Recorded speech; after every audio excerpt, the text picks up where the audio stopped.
TTD నిధుల నుంచి ఓ private Hindu ధర్మ పరిరక్షణ ట్రస్ట్కు ప్రతి నెల 50 లక్షలు ధర్మ ప్రచారం కోసం ఇవ్వాలని చంద్రబాబు నాయుడు ప్రభుత్వం ఇచ్చిన జీవో నెంబర్ 65ను సవాల్ చేస్తూ ఓ భక్తుడు వేసిన పిల్పై హైకోర్టు ఘాటుగా స్పందించింది.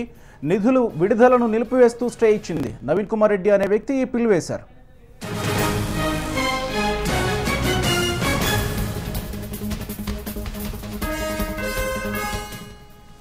రైట్, ఇదే విషయంపై మనతో మాట్లాడేందుకు నవీన్ కుమార్ రెడ్డి గారు ఉన్నారు. నవీన్ కుమార్ రెడ్డి గారు నమస్తే. రైట్, మీ పిల్ మీద హైకోర్టు ఘాటుగానే స్పందించినట్టుంది. మొత్తంగా ఈ విషయాన్ని మీరు ఎలా తీసుకున్నారు? ఎందుకు మీకు అసలు హైకోర్టులో పిల్ వేయాలనిపించింది? ఇది న్యాయంగా అనిపించలేదా మీకు? సార్, ఇది కలియుగ ప్రత్యక్ష దైవమైనటువంటి తిరుమల శ్రీవారికి భక్తులు సమర్పించే కానుకలకు జవాబుదారీతనంగా ఉండాల్సిన బాధ్యత రాష్ట్ర ప్రభుత్వం మీద, టీటీడీ ఉన్నతాధికారుల మీద ఉన్నారు సార్. ఈ రోజు టీటీడీలో ధర్మ ప్రచార పరిషత్ అనేది ఒక వ్యవస్థ, పెద్ద వ్యవస్థ పనిచేస్తాంది. దానికి ప్రతి సంవత్సరం కూడా 200 కోట్ల రూపాయల నిధులు మంజూరు చేస్తున్నారు. అన్నమాచార ప్రాజెక్టు కానీ, దాస ప్రాజెక్టు కానీ, అదేవిధంగా మారుమూల గ్రామాలకు వెళ్లి హిందూ ప్రచారం చేస్తున్నారు. అలాంటప్పుడు అదే టీటీడీలో గతంలో టీటీడీ ఈవోగా పనిచేసినటువంటి పివిఆర్కే ప్రసాద్ గారు హిందూ పరిరక్షణ సమితి ట్రస్ట్ అని చెప్పని ఓడి పెట్టి దాన్ని పోయి ముఖ్యమంత్రి గారికి ఇస్తే, ముఖ్యమంత్రి గారు ఉన్న ఫలంగా 65 నెంబర్ జీవో ఇచ్చి టీటీడీకి, అయ్యా మీరు వెంటనే ఆయనకి ప్రతి నెల కూడా పివిఆర్కే గారి ట్రస్ట్ కి 5వ తేదీకంతా 50 లక్షలు బట్టి ఆ ప్రభుత్వం తరఫున 6 కోట్లు ఇస్తున్నాము, మీరు టీటీడీ తరఫున ప్రతి నెల 50 లక్షలు అంటే సంవత్సరానికి మీరు ఒక 6 కోట్లు, మేము ఒక 6 కోట్లు, 12 కోట్లు పివిఆర్కే ప్రసాద్ గారికి ఇచ్చి హిందూ ప్రచారం చేస్తామని చెప్పి జీవో ఇచ్చారు సార్. ఆ జీవో తప్పుడు సార్. ఎందుకంటే టీటీడీనే ఒక ధర్మ ప్రచారం చేస్తుంది, పెద్ద వ్యవస్థ. అలాంటప్పుడు శ్రీవారి సొమ్ముని ఈ విధంగా మంచి నీళ్లలాగా ఖర్చు పెట్టే హక్కు రాష్ట్ర ప్రభుత్వానికి లేదు సార్.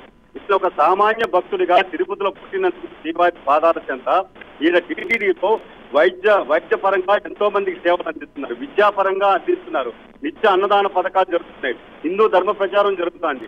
అలాంటప్పుడు ఈ విధంగా పదవి విరమణ చేసినటువంటి టీటీడీ కార్యకర్తలంతా కూడా ఒక ట్రస్ట్ పెట్టి మాకు నిధులు ఇవ్వండి అంటే చంద్రబాబు నాయుడు గారు ఏ ఉద్దేశంతో జీవోలు ఇస్తారు సార్? అసలు ప్రభుత్వానికి జీవో ఇచ్చే హక్కు ఉందా అని చెప్పి ఈ రోజు న్యాయస్థానం ప్రశ్నించింది.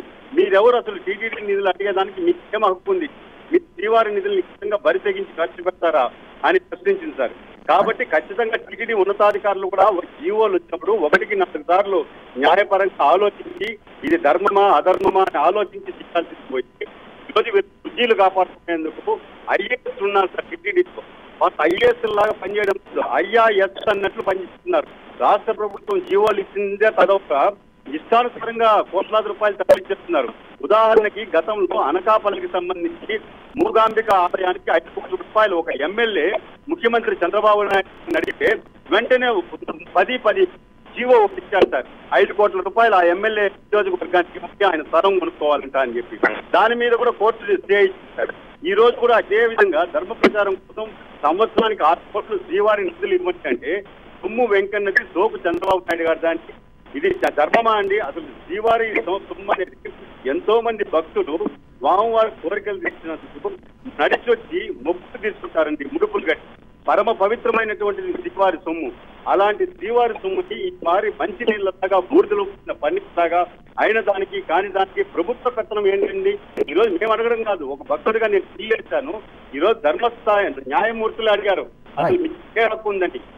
Right. Thank you very much అండి.